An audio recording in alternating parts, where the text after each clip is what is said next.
sejam todos muito bem-vindos ao meu laboratório e hoje é mais um episódio daquela série que vocês adoram, que é onde eu ensino você a programar. E o vídeo de hoje é uma continuação do vídeo anterior sobre desvios condicionais, mas dessa vez a gente vai ver o desvio condicional escolha caso. Se tu ainda não assistiu a última aula, é muito importante que tu assista antes dessa, né? Porque é onde eu explico o que são desvios condicionais e apresento a vocês o primeiro desvio condicional, que é o desvio condicional se senão. E nessa aula nós vamos ver o desvio escolha caso e cada tipo de desvio condicional tem uma situação onde é mais adequada para ser utilizada, para que o teu código fique mais otimizado. Mas assim como o outro desvio condicional que a gente viu na aula passada, que é o se senão, o escolha caso, ele também serve para que o usuário possa fazer uma escolha, né? E para fazer com que o teu usuário consiga interagir de alguma forma com o programa que tu tá fazendo. O escolha caso, ele também vai trabalhar com o conteúdo que tem dentro de uma variável, por isso se tu não lembra muito bem o que são variáveis, assiste a aulinha aqui de variável para te entender, né? O escolha caso, ele funciona da seguinte forma: tu tem uma variável. Dentro dessa variável tem um conteúdo. E esse conteúdo, tu vai poder classificar ele em diferentes casos. Imagina quando tu vai num restaurante e tu pega o cardápio. Tu tem várias opções que tu pode escolher desse cardápio, certo? E vamos supor que hoje tu quer comer lasanha. E quando tu pega esse cardápio no restaurante, tu vai procurar nesse cardápio se existe a opção lasanha, o caso lasanha. Então é como se tua cabecinha tivesse dentro dela uma variável chamada alimentação. E o conteúdo dessa variável é lasanha. E quando tu chega no restaurante, tu tem vários casos que tu pode escolher. Então tu vai escolher do cardápio não tipo espaguete ou a salada, tu quer a lasanha, entendeu? Tu vai procurar pela lasanha. E assim que tu escolher a lasanha, tu vai poder fazer o pedido, e daí depois vai vir o teu prato, e depois tu vai comer. Então na programação, quando a gente usa o escolha caso, é para dar para o usuário a opção de escolher várias opções. Existem inúmeras opções e ele vai escolher uma delas. Sabe aqueles joguinhos antigos do Pokémon que são por turno? Tipo, tu tem a tua vez de jogar e tu pode escolher entre uma lista de feitiços ou ataques, tu escolhe uma delas e daí depois ele executa essa ação. O escolha caso, ele é perfeito para essa situação, porque tu tem uma lista de poderes ou ataques que tu pode utilizar, tu vai escolher um deles e exatamente a opção que tu escolheu vai gerar um resultado no campo de batalha. Se tu tivesse escolhido outra opção, geraria um resultado diferente. Mas percebam que, diferente do se senão, tu tem várias opções para escolher. O se senão, por mais que tu possa construir várias opções, é bastante desgastante tu ficar o tempo todo se senão, se senão, se senão, se senão, para te botar todas as opções que tem. No escolha caso, tu não precisa fazer isso, é só tu colocar cada um dos casos e descrever o resultado de cada um deles. Então agora eu preparei um código exemplo para vocês que eu acho que vocês vão adorar. Então olha só, eu construí esse código aqui que é como se fosse um minigame, sabe? Meio que simulando um turno de uma jogada, ok? Então vamos começar lá pelo início, onde eu coloco os comandos escreva. Nesse momento eu preciso inteirar o usuário do que está acontecendo nesse programa, né? Então eu dou as opções que ele pode escolher. Então eu coloco aqui, se ele escolher o número 1, ele vai dar um ataque básico,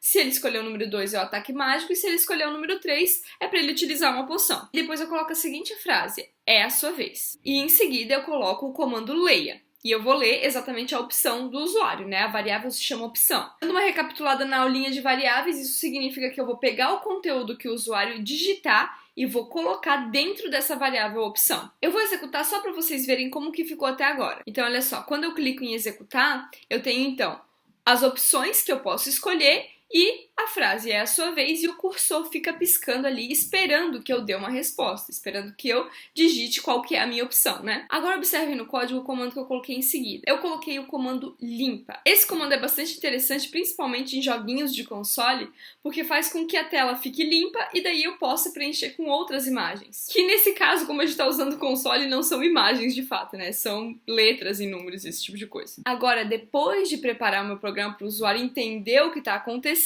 e conseguir me dar a resposta que eu espero, eu construo então o meu escolha caso. O escolha caso, ele funciona da seguinte maneira: primeiro tu vai escrever a palavra escolha e entre parênteses tu vai colocar a variável a qual vai ser testada. No caso do nosso programinha aqui, a variável que tem o conteúdo que o usuário escolheu é a variável chamada opção.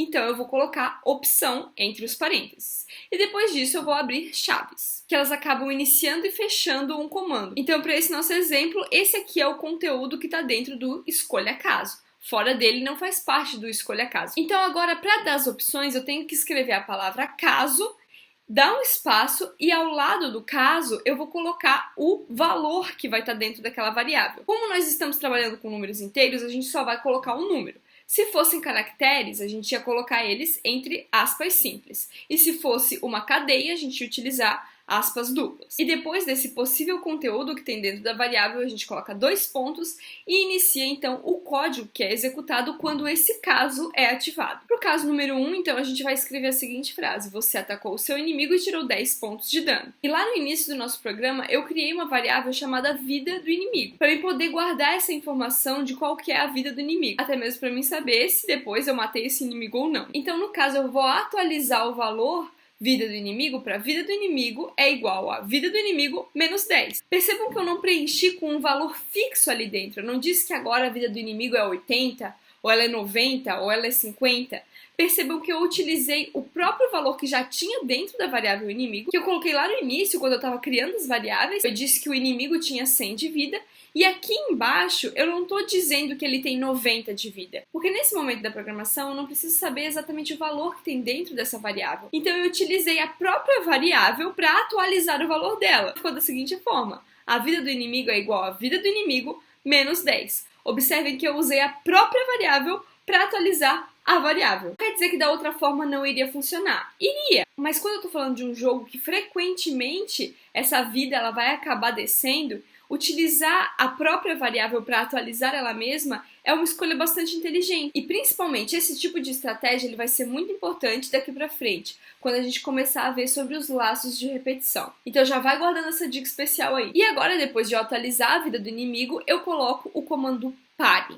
Ao final de cada caso, é sempre necessário a gente colocar o pare. Isso porque se tu não colocar o pare, o que vai acontecer é que o teu programa ele vai começar a executar a próxima opção, porque ele vai executar todos os códigos até encontrar o pare. É claro que essa estratégia ela pode ser usada a teu favor, que a partir do momento que ele encontre um dos casos, ele execute todos até o final. Mas como para o nosso exemplo não é isso, cada caso é um caso e cada caso tem seu código e precisa ser respeitado ali dentro daquele conjunto, então ao final de descrever os comandos de cada caso, a gente coloca o comando pare. E em seguida vem o caso 2 e o caso 3. Cada um deles tem uma codificação diferente, porque eles são referentes a opções diferentes para o nosso personagem. Então, se o meu usuário escolher a opção número 2, eu vou dar a frase de que foi feito um ataque mágico e vou tirar 30 pontos de vida do inimigo. E caso ele escolha a opção número 3, que é de utilizar uma poção, eu vou adicionar 5 pontos de vida na vida do meu guerreiro. E no final eu coloquei um último caso chamado caso contrário. O caso contrário serve para que se o usuário colocar qualquer número que não seja o 1, 2 ou 3,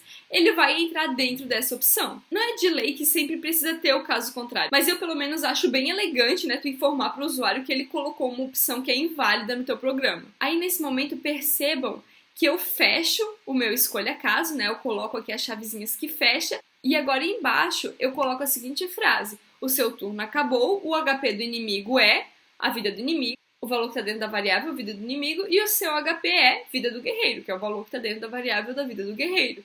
E o nosso programa finaliza. Eu vou pausar ele e vou executar novamente aqui, então. Então aqui no meu console eu tenho o seguinte, né? Ataque básico, ataque mágico, usar poção e é sua vez. Então como nesse momento é meu turno, então eu vou escolher o que eu quero, né? Vamos ver, vamos escolher a opção número 1 e apertar Enter. Percebam que nesse momento aquele comando limpa ele foi executado, então eu tenho uma nova frase piscando aqui na tela que é referente à opção que eu escolhi, né? Que é você atacou o inimigo e tirou 10 pontos de dano. O seu turno acabou e o HP do inimigo é 90 e seu HP é 100.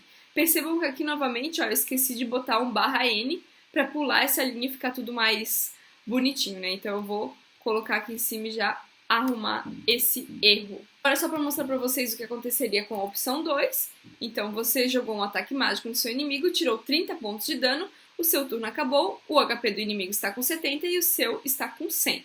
E agora vamos escolher a nossa última opção, que é a opção número 3. Você usou uma poção, recuperou 5 pontos de vida. O seu turno acabou, o HP do inimigo é 100, eu não bati nele, né? E o seu HP é 105. Então agora só para finalizar, vamos dar uma de usuário trollzinho, vamos colocar um número aqui que não faz parte das nossas opções. E opção inválida, o seu turno acabou. E ele dá a frase, né, do HP do inimigo e o seu HP que não mudou nada, né?